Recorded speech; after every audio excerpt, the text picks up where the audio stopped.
Alors, nous allons créer la figure de l'activité prendre racine et rester dynamique.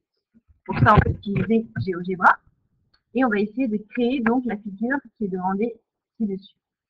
Première chose, qu'est-ce qu'on nous dit? On nous dit qu'il faut créer deux points A et B. Donc, on va d'abord créer le point A. Je rappelle que pour un point en majuscule, pour créer les points, on met le point égal, entre parenthèses, donc les coordonnées -1, 0, séparé par une virgule et non un point virgule. Entrée. Notre point A est bien créé. Ensuite, on va créer le point B, qui lui a pour coordonnées, donc, petit b, 0. Sauf que petit b est variable. Donc d'abord, il ne faut pas qu'on oublie de créer notre curseur. On va créer notre curseur, petit b, qui lui est un réel positif. Donc, ça ne peut pas aller de -5 à 5, puisque c'est un réel positif. On va mettre par exemple de 0 jusqu'à 10.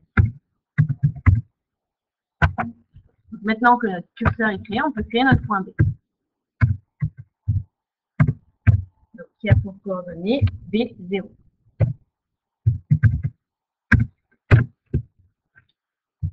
On va faire varier petit b et on va voir que le point B est bien mobile.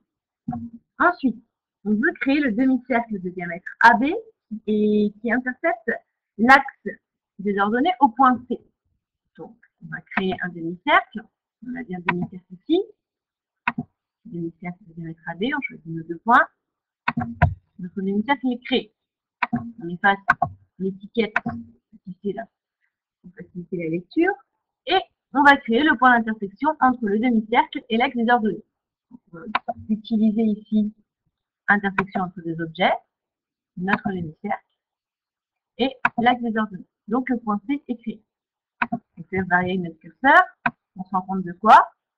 C'est que le point C est toujours à l'intersection de l'axe des ordonnées et du demi-cercle. Alors ensuite, qu'est-ce qu'on nous dit? On veut faire afficher, d'abord le point M. Lui, il n'est pas encore créé, il va falloir le créer. Donc le point M a même abscisse que le point B et même ordonnée que le point C.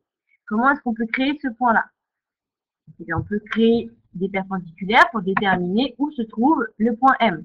Donc par exemple, on peut créer la première perpendiculaire qui est la perpendiculaire,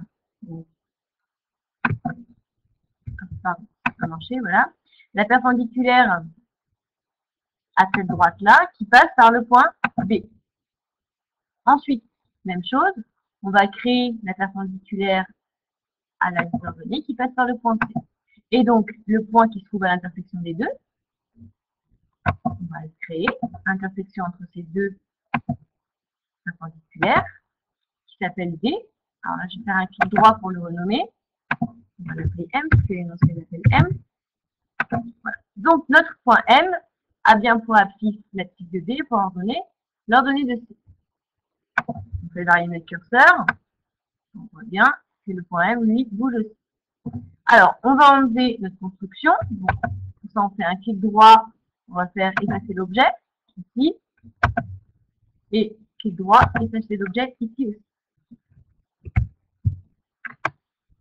Alors, qu'est-ce qu'on va faire maintenant? Le point B est mobile. On va essayer en fait de faire apparaître le lieu du point B, c'est-à-dire l'ensemble des points sur lesquels M se déplace.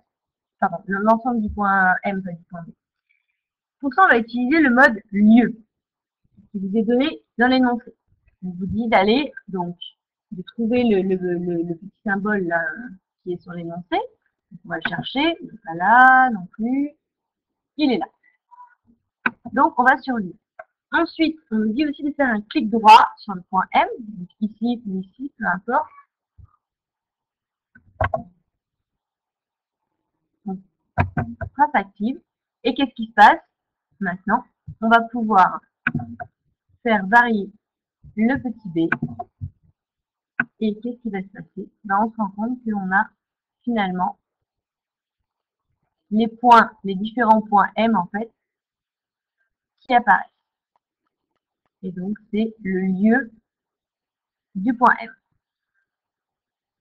Voilà. Donc, voilà à quoi ressemble en fait notre cours. Et finalement, donc, dans l'énoncé, on vous demande ensuite de déterminer les coordonnées du point M.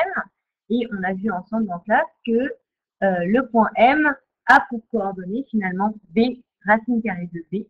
Donc, la courbe représentative ici, que nous avons, c'est la représentation de la fonction racine carrée de B. On peut le noter.